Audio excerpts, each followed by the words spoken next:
London Dinghy Show, RYA London Dinghy Show, here at the Alexandria Palace in the UK. It's the biggest dinghy show in the world, and they estimate thousands of youth are here. We've seen tons of them.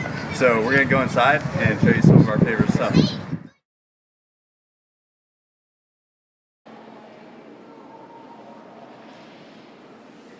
Alright, so we're looking at the RS 800, which is a pretty cool skiff setup. It's double-handed, looks like twin wires, asymmetric. You want to tell us about it? Yeah, sure. So the RS 800 is been around for about 12 or 14 years about 12 years in RS terms. It's a double-handed skiff for 2 sailors, twin trapeze. It's equalised, largely equalised using wings which slide in and out for lighter sailors, and it has corrector weights in the hull, which means that light and heavy sailors can sail on equal terms, virtually equal terms. So the shorter you are and lighter you are, the further out your wings will move, and the heavier you are, the less pieces of lead you need. The boat has a self-tacking jib, which is fully battened. It has a partially battened mainsail, which makes it much more controllable on the shore. To put it into perspective in terms of performance, this boat is 80 to 90% of the performance of a 49er for about half the price. Wow. It's an epoxy resin glass hull, has a carbon Selden mast, aluminium boom, and a carbon bowsprit. It has a Jenica for sailing downward, just hoisted on one line. Jenica pulls out the bowsprit and hoists the sail in one hop. And on the downward spiral, again, triple line. Nice, couldn't be easier than that. Yeah, the class is predominantly in the UK, but there's lots of sailing elsewhere. There's a lot of sailing across Europe. There's international regattas across Europe. Excellent. What age groups do you see on this boat? Initially, the boat was bought by older couples, but as second-hand values decrease, we end up with quite a lot of boyfriend-girlfriend teams, a lot of smaller, two smaller guys. The boat responds well to lightweight. It's a relatively light boat, lighter than the 49er team.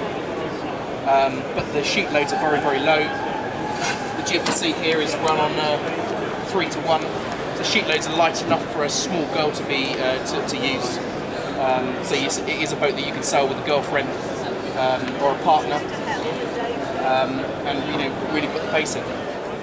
It's probably the easiest of the twin trapeze skiffs that on the market, I would say. Excellent. Fast.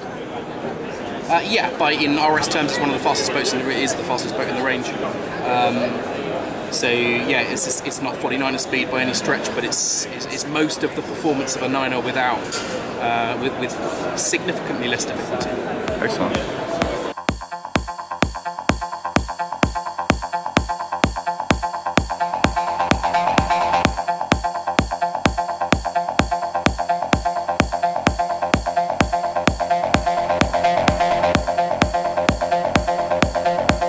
So we're looking at the SK2, which is shaped a lot like the Volvo 60 and weighs just a little bit more than a Thistle.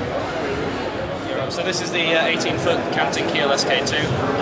She's one of the newest sports boats on the market, 18-foot long. She has a 45-degree canting keel, a carbon rig manufactured by Selden, with a large square top and a fractional spinnaker.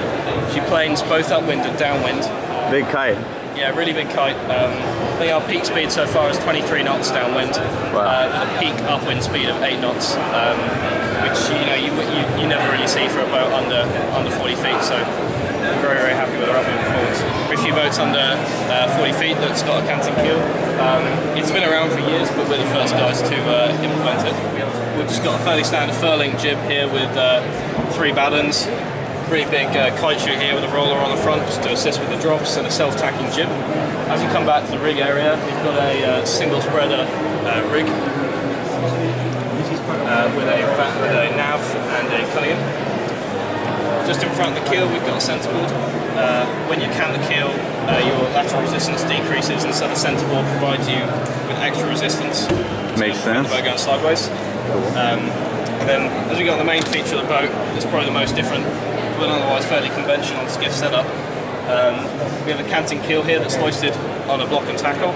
It drops into a cassette, just down here in the wet box. And then the fast pin at the top of the keel goes through this ring. And this is the canting gear that allows you to swing the keel side to side.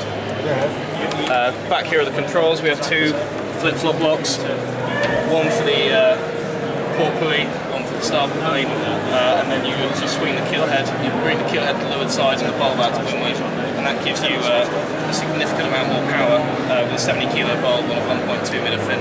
Other than that, we've got a hiking system that allows you to have a nice tight hiking strap for reaching. For the upwind, you can move it out and you can hike further out, and then it's just on some spring-loaded pins, and you slide it back to its original position.